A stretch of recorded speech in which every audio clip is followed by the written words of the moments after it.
any funny stories. So I've been practicing cartwheels for the last 3 weeks, and I got real good at it, but I have a frozen shoulder, so you're not going to be able to see that today.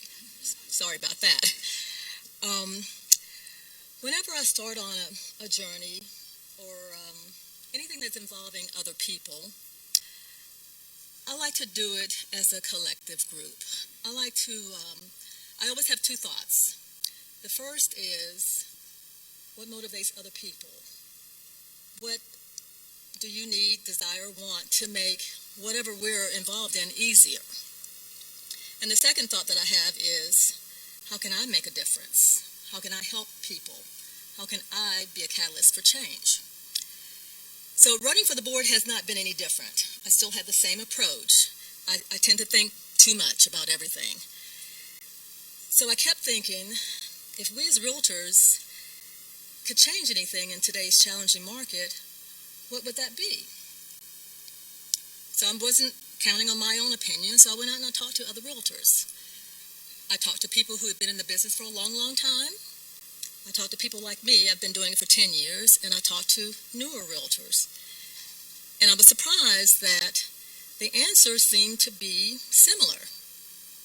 Let's all get back to basics. Let's be here for each other.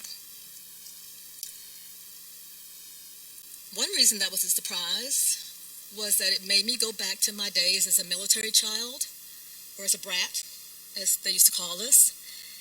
And I was always the kid who was trying to reinvent the wheel. I always made everything harder than it had to be. And I'd go to my dad and said, how come this isn't working? I'm doing everything right. And he would say, quit overthinking everything. Get back to your basic training, start there, and go forward, and everything will work out. Well, that sounds like good advice. But if you're 15 and you already think you know everything, it's not good advice. But I did it because I was a brat and we did everything that we were supposed to do. And I have found that that approach works. I still use it in my everyday life. It really does work. Go back to basics, start there, and sometimes you have to do it a couple times. The bottom line is, we have one of the best associations in the state. We have so many assets, so much learning, education, and we have some of the best leadership.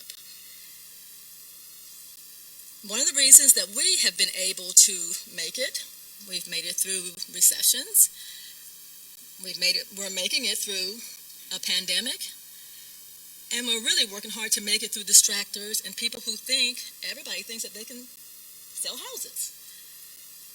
But the common thread is that we have all stuck together. We've worked together.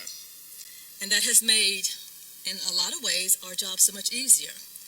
So I'd like to invite you, please, come along with me as we return to basics and work together. Let's make this not one of the best associations in North Carolina. Let's make us the best association and the best realtors. Thank you.